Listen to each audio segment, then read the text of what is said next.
Hey guys, this is Genesis Xavier, and welcome back to Let's Play Fire Emblem Shadow Dragon. Last time, Marth fled from Castle Altea because he was kind of busy getting raided by the neighboring nation of Gra, the douchebags. And in this episode, we're still running, apparently. So, let's just get into it.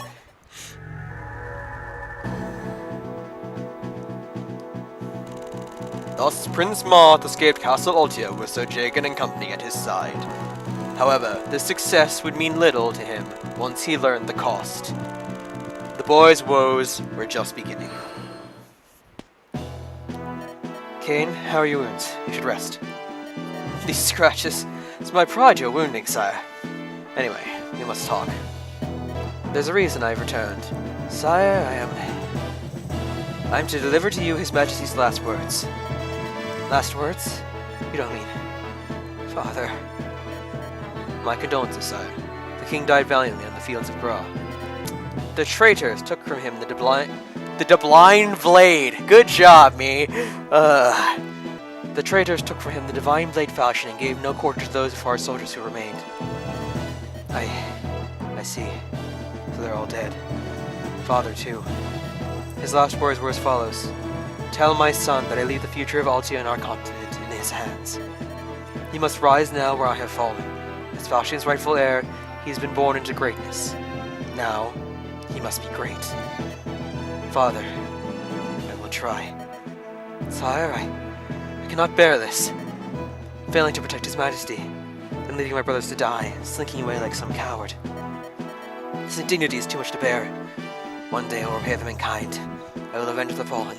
I swear it! Kain, you speak for us both. When that day comes, we will punish them together. Gra, Doler, all of them. Sire, you have to pay a visit to these homes outside the castle. Your countrymen love you. Perhaps they have knowledge that may serve us.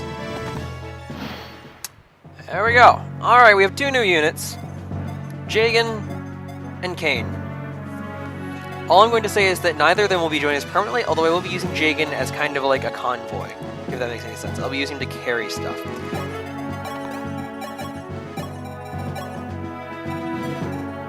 Maybe we'll hold on to the Silver Lance for a minute, thanks. Now I'll just do this stuff to you. And I'll give this to you. I should have just done this in the first place. Whatever. Unequip myself. Put up the enemy range.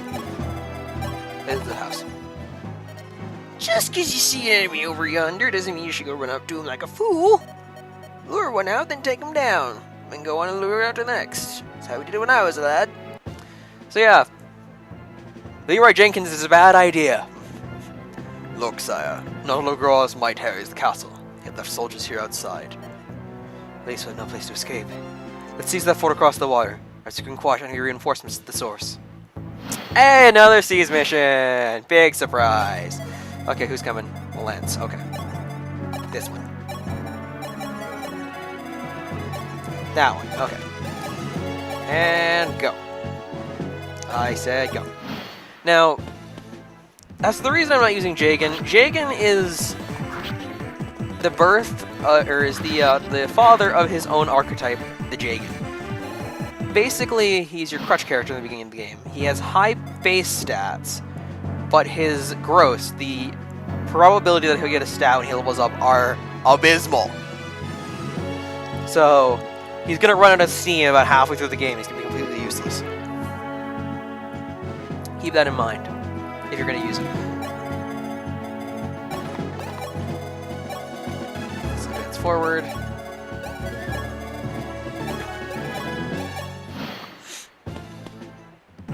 Fight this guy. Ow. Poke. Dead.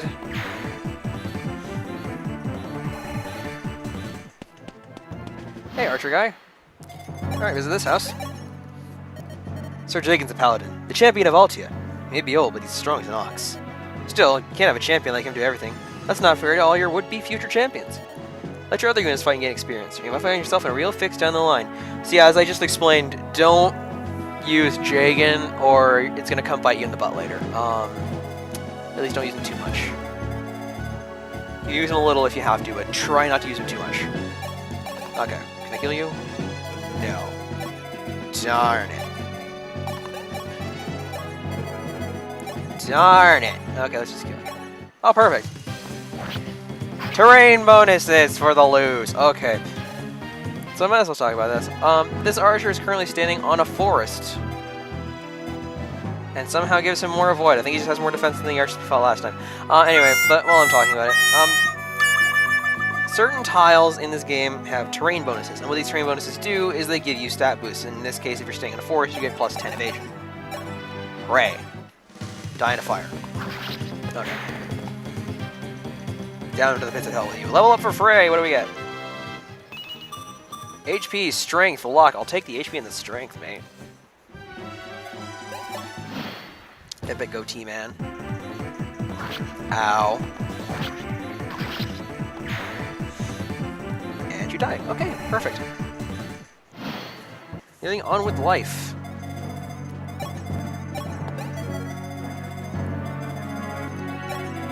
Okay, Marth can take a lance to the face and live.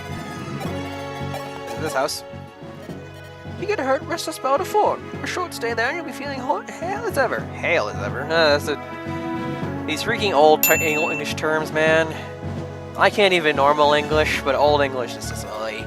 So yeah, as she said, if you rest on a fort, or if you wait a turn on a fort, like this one, as you can see here, you get heal 20. I believe that you get 20% of your health back every turn you stand on it, so that's fun.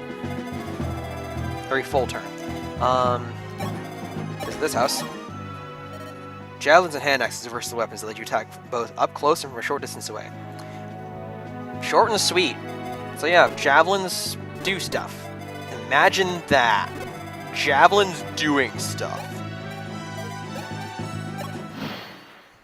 So anyway, I might as well talk about weapon triangle for anyone who doesn't know it. For anyone who doesn't know what weapon triangle is, if you do know what weapon triangle is, which means you've played at least one more modern Fire Emblem game, you feel free to stop listening to me. HP luck. Okay, I'll take the HP Marth. But the weapon triangle is like the simple rock paper scissors of Fire Emblem. So swords are better against axes, axes are better against lances, and lances are better against swords. Granted, that doesn't matter too much because we're on normal mode. But if you're on one of the higher difficulties, then it's kind of required that you pay attention to stuff like that.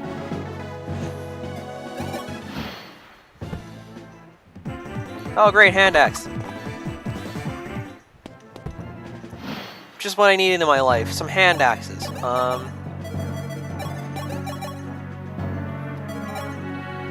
I'm going to explain this now, the weight system. So anyone who has played a game after 12, so 12 and further on, so 12, 13, 14, which is probably most of the Fire Emblem community at this point, and haven't played any of the early games, are probably going, what the hell is the weight system? So the weight system is a little thing that applies like the laws of gravity to gameplay.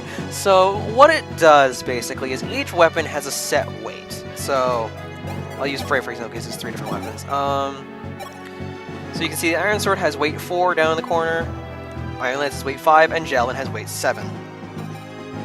So basically what this weight does is it subtracts from your strength stat. And if that strength stat, and if that resulting number is negative, that negative number is subtracted from your speed stat. And the slower you are, the harder time you're going to have against other enemies, because once you pass this threshold of having 4 or more points of speed over your opponent, you can double them, which is what Marth has been doing with his 2-hit thing.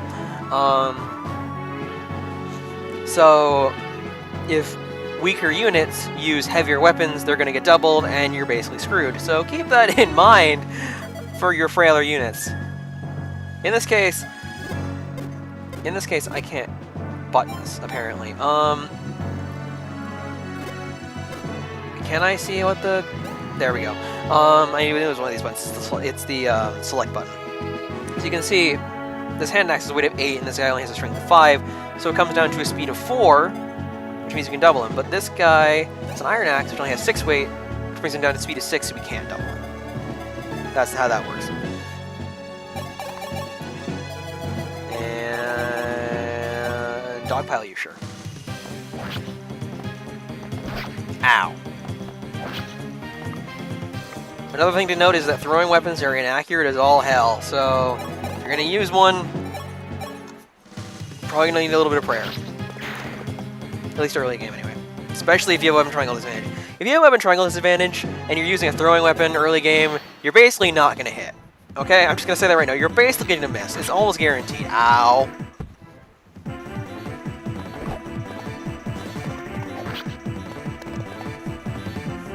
Now, while we're very slowly trundling along, I might as well talk about these two.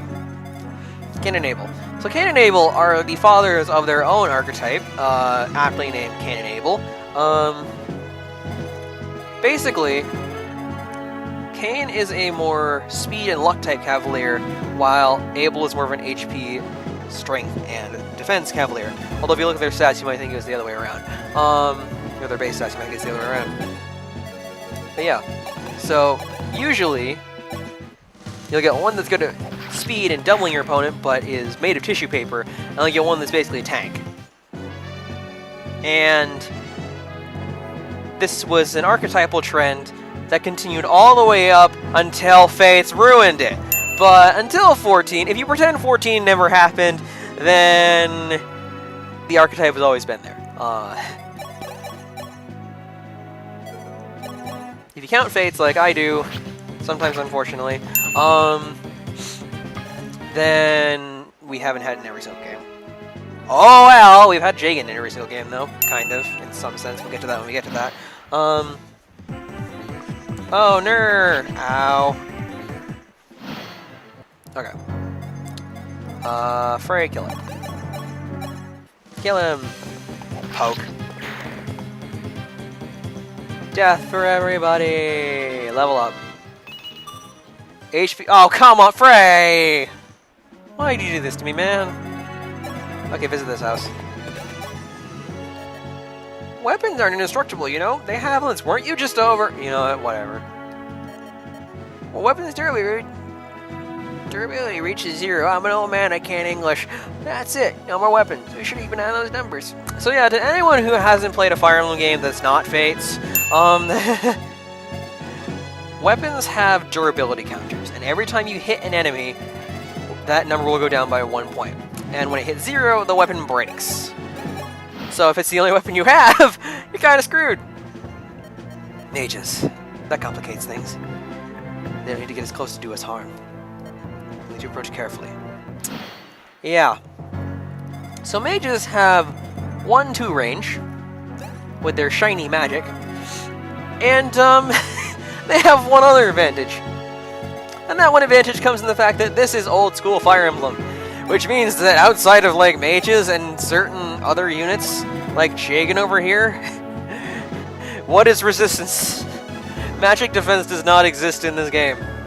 Unless you're like a mage. That 6 defense Jagan has, that's just because he's a promoted unit. If he wasn't a promoted unit, he wouldn't have those 6 points of resistance. So yeah. You can see that Marth and Frey both have 0 resistance, or magic defense if you will. So if they get hit by magic, they're taking the full force of that magic.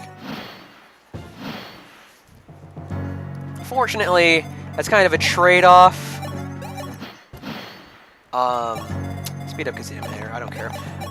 It's kind of a trade-off. Mages don't have defense at all, so any physical unit can just rip them to shreds. Squishy wizards, as you would say with the TV tropes. Goodbye. Okay.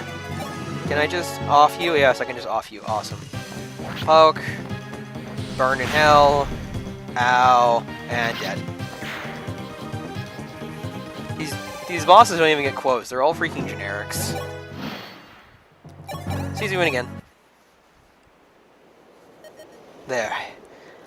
That ought to do for the enemy soldiers around here. Melodis. Wow, I almost went to my Melodis voice. Okay. Melodis, why aren't you with my sister? Did you leave her someplace safe?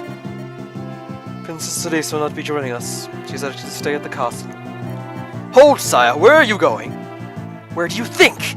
Stop. Sire, consider for a moment why the princess would go so far as to lie to you to ensure your escape. Your sister knows that you are the future of Altea. nay, the whole land. So that's where it's follows. Tell my son that I leave the future of Altea and our continent in his hands. I'm our future. So you must live.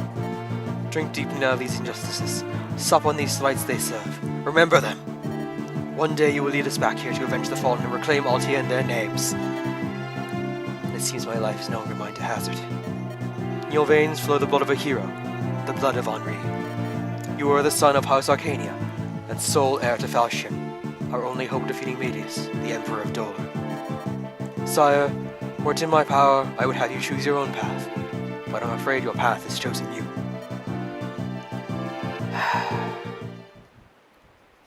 So, The Heavy Heart, we end Prologue 3. Next time on Fire Emblem Shadow Dragon, we'll find out why so many veteran Fire Emblem players hate this game so much. Until next time, this is Genesis Xavier, signing out.